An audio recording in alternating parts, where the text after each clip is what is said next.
Moi, je m'intéresse au quotidien. Ce qui me plaît aujourd'hui, c'est de transmettre aux gens le plaisir de cuisiner simplement, en s'amusant, en bluffant les gens, parce que c'est très gratifiant de présenter un plat qu'on trouve très beau et très bon. Si possible, de s'adapter à différents niveaux de cuisine, parce que dans mes recettes, on peut tout à fait aborder une recette en faisant tout de A à Z, mais je donne souvent des idées pour prendre un produit déjà préparé et pouvoir continuer à faire cette recette tout aussi intéressante.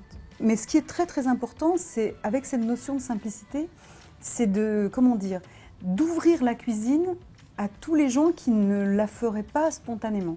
Moi, c'est ce qui me plaît, c'est que quand je présente des recettes à des gens, c'est que la cuisine va intéresser une copine qui ne cuisine jamais parce qu'elle est super complexée, et le plus grand plaisir, c'est qu'elle me dise « Oh, non mais là, cette recette, j'ai l'impression que c'est ultra accessible parce qu'elle a vu le pas à pas très facile, les ustensiles qui sont plutôt assez basiques, le temps de préparation qui est acceptable et surtout le résultat qui est très bluffant. » Mon principal conseil pour une personne qui se lance en cuisine, très très important, c'est d'adapter la recette au temps dont on dispose.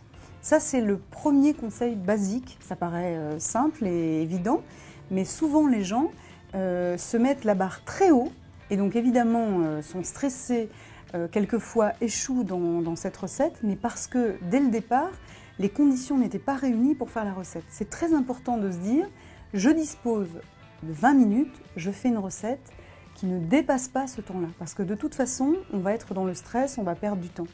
Après, il faut essayer d'identifier les recettes. Par exemple, dans le livre, j'explique aux gens qu'il y a des recettes qui demandent un petit peu de place. Ça paraît bête, mais si on se lance dans une terrine de légumes, il faut avoir un petit peu de place. On ne fait pas ça entre les courses qu'on vient de ramener, une casserole qui est en train de mijoter pour le dîner du soir.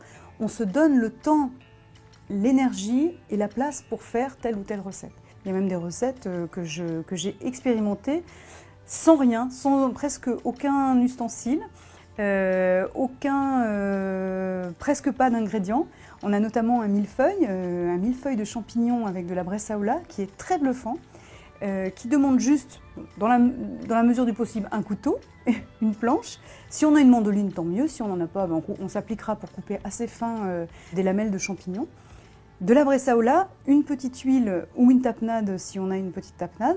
Moi, j'ai une tapenade un peu plus chic, mais on peut le faire avec ce qu'on a envie. Tout est dans la présentation de cette recette. Et je l'ai expérimenté, je l'ai même montré à des gens qui me disent « Oui, mais moi, tu sais, j'ai une cuisine microscopique, je n'ai pas de matériel. » On a fait cette recette et c'est franchement bluffant de pouvoir la présenter pour un dîner ou pour un petit repas le soir. Alors, par exemple, les boulettes, c'est typiquement la recette ultra pratique. Pourquoi? Parce que ça permet une grande facilité. Je propose dans le livre plusieurs recettes en expliquant qu'on passe une première fois chez le boucher. On va réaliser des boulettes. Alors, ce qui est intéressant, c'est qu'il y a plein de déclinaisons pour assaisonner, rendre la boulette très moelleuse, parce qu'il y a boulette et boulette. Il faut quand même faire une boulette qui a du goût et une boulette qui va être très savoureuse, surtout qu'on imagine qu'elle va cuire longtemps, parce que le mijoter et la boulette, ça fonctionne bien ensemble. L'idée, c'était de dire, voilà, vous allez une fois chez le boucher, vous prenez un petit peu de temps pour réaliser des boulettes, vous en congelez une partie, vous en faites de différentes tailles, parce que c'est toujours amusant justement de pouvoir varier les présentations. Et ensuite, ce qui est intéressant, c'est que toutes les recettes vont être ultra simplifiées. Comme la préparation de base, l'assaisonnement et tout ce qui va rendre cette boulette moelleuse sont déjà intégrés dans cette petite préparation.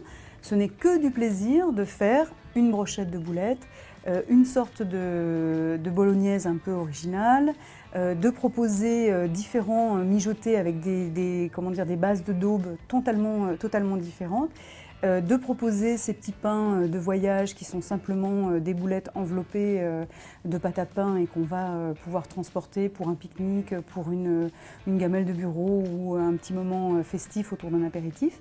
L'idée est de trouver la recette de base qui permette plein de déclinaisons extrêmement faciles, savoureuses, des présentations différentes et vraiment un plaisir de cuisiner. Parce que ça reste simple, mais ça reste quand même de la cuisine. Alors pour alimenter cette fameuse créativité que j'aime tant, j'ai besoin d'avoir des basiques, mes petits trésors du frigo et du placard.